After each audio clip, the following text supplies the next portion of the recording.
Teddy Hirmansyah, laki-laki tampan, gagah berparas menawan. Dia tampak terburu-buru menuju ke lokasi kantornya. Pekerjaan sebagai reserse membuatnya harus siap siaga kapan saja masyarakat membutuhkannya. Dan kebetulan hari itu, dia mendapatkan telepon dari komandan atasannya. Meski pagi itu Teddy sedang mengambil cuti libur, dia tetap berangkat melaksanakan tugas negara itu. Karena status yang disandang sebagai seorang pengayom masyarakat yang sudah dicita-citakannya sejak kecil. Sesampainya di salah satu bank Indonesia, dilihatnya gerombolan perampok sedang menyekap beberapa karyawan bank di sana. Perampok-perampok yang bersenjata tajam itu tampak menyeramkan. Wajah yang bertopeng kain sangat sulit untuk dikenali. Teddy dan para anggota polisi lainnya mengatur strategi agar bisa menyelamatkan tawanan perampok tanpa melukainya. Ternyata apa yang direncanakannya gagal, di luar rencana. Perampok yang berjumlah 10 orang itu mampu membuat polisi kalang kabut. Bak bajing loncat. Para perampok itu dengan gesit meloncat ke sana kemari hingga membuat para polisi terkecoh. 2 jam lamanya, perampok dan polisi saling baku tembak.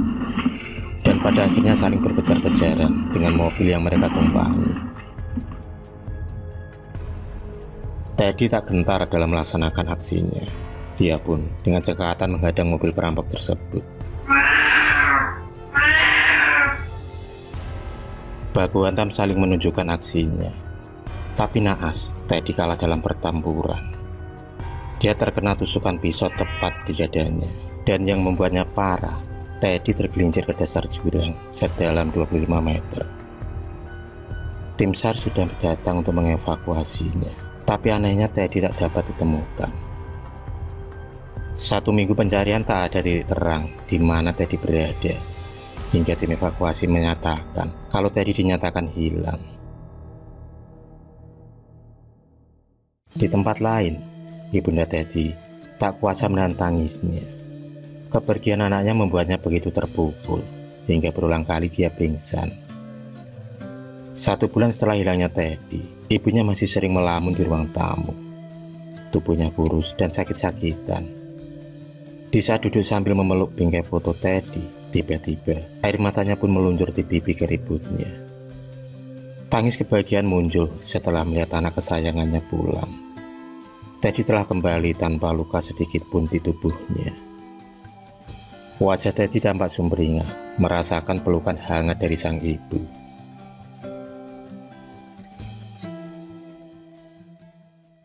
Selepas melepas rindu pada ibunya, Teddy pun bergegas ke pos tempatnya bekerja. Para rekan dan juga komandan begitu senang karena Teddy telah kembali dengan selamat. Dan itu adalah sebuah keajaiban. Teddy kembali beraktivitas seperti biasanya, tapi kali ini dia tak lagi sendiri. Ada istri cantik yang sudah dinikahinya. Dialah Wulan, wanita yang sangat berharga dalam hidup Teddy. Karena selama ini Wulanlah yang telah menolongnya. Kesehariannya dihabiskan bersama Wulan seperti malam-malam sebelumnya. Wulan selalu membuat Teddy tak bisa lepas darinya. Pakaian menarik, berdandan cantik, dan memakai parfum yang sangat aromatik membuat Teddy selalu menginginkan tubuh Wulan. Dan itu sering mereka lakukan dalam buayan malam yang penuh kehangatan. Bak pengantin baru mereka sangat mengagumi satu sama lain. Selepas melakukan aktivitas malam, Teddy selalu tidur pulas karena kecapean. Dan dia akan terbangun saat pagi datang. Sinar matahari perlahan menghangatkan tubuh Teddy yang masih terbuai dalam mimpinya. Kicauan burung mulai membangunkannya. Dia pun tak sabar ingin memeluk tubuh istrinya. Tapi lagi-lagi Wulan selalu menghilang di saat matahari mulai menampakkan sinarnya. Bukan hal yang aneh bagi Teddy, karena itulah perjanjian antara Teddy dan Wulan. Wulan akan setia mendampingi Teddy asal dia merahasiakan keberadaannya dari orang lain, termasuk ibunya. Sangat aneh akan persyaratan yang diajukan Wulan untuk Teddy. Tapi demi rasa cinta, Teddy terpaksa menerima perjanjian tersebut.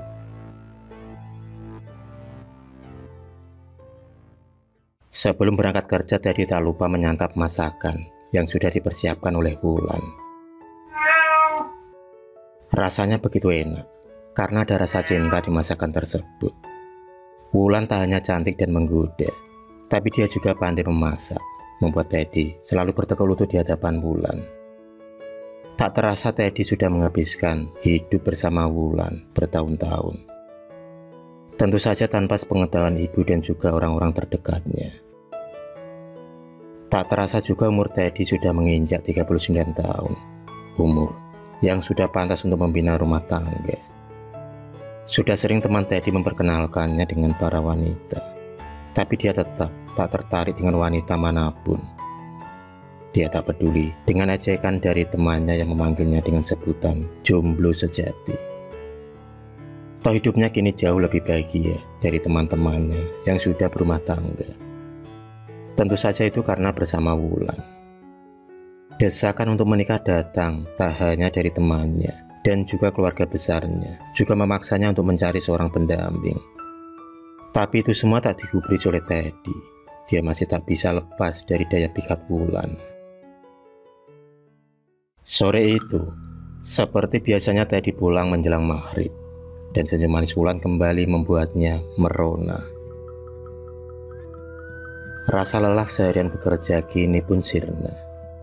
Bawa di gurun pasir, mata indah wanita itu selalu menyejukkan Teddy.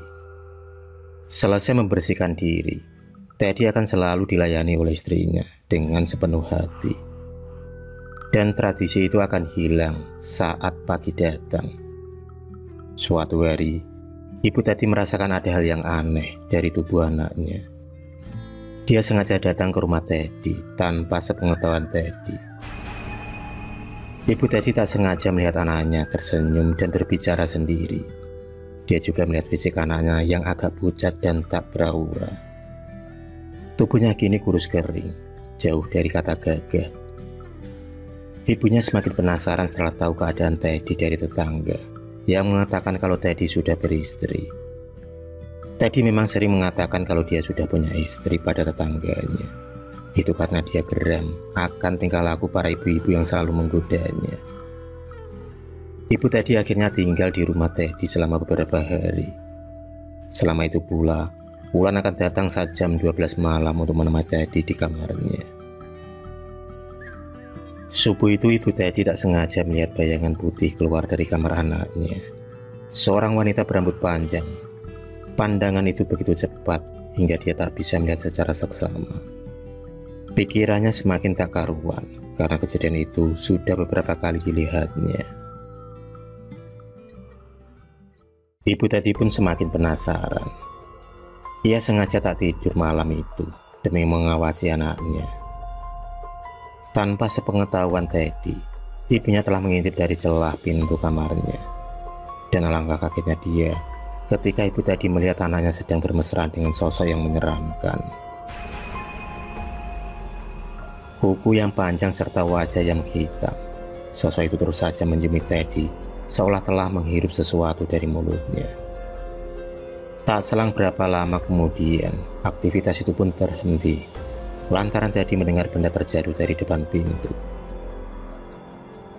Dan setelah dibuka, tampak ibunya tergeletak di depan pintu. Ibunya sendiri pingsan lantaran melihat tatapan mata yang tajam mengarah kepadanya. Mata itu tak lain dari mata Wulan yang tak menyukai keberadaannya di rumah Teddy. Karena takut ditambah lagi sifat Teddy yang keras kepala, membuat ibunya pulang dari rumahnya. Tapi tak disangka-sangka, selang beberapa hari kemudian, ibu Teddy kembali datang bersama Haji Sodikin. Tepat jam 12 malam. Secara mengejutkan mereka merusak malam indah Wulan dan Teddy. Kemarahan Teddy pun memuncak lantaran kedatangan ibunya dan Haji Sodikin. Tapi itu tak berlangsung lama, karena Haji Sodikin membuka mata batin Teddy. Dan Teddy pun terkejut saat dia melihat Wulan berubah menjadi sosok kuntilanak yang menyeramkan. Wulan akhirnya pergi meninggalkan suaminya. Haji Sodikin juga menyadarkan Teddy kalau Wulan adalah sosok kuntilanak yang ingin menghisap aura darinya. Sebaik dan seindah apapun cinta dua alam, tak mungkin bisa bersatu. Meski berat, Teddy harus mau melepaskan Wulan.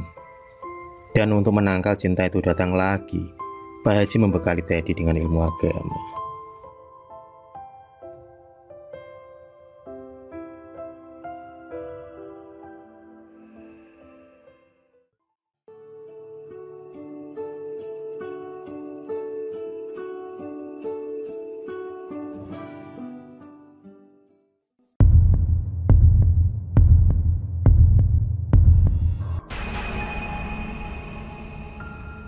Terima kasih sudah menonton video cerita bergambar ini. Klik subscribe untuk terus berlangganan video-video cerita bergambar selanjutnya. Semangat berkarya.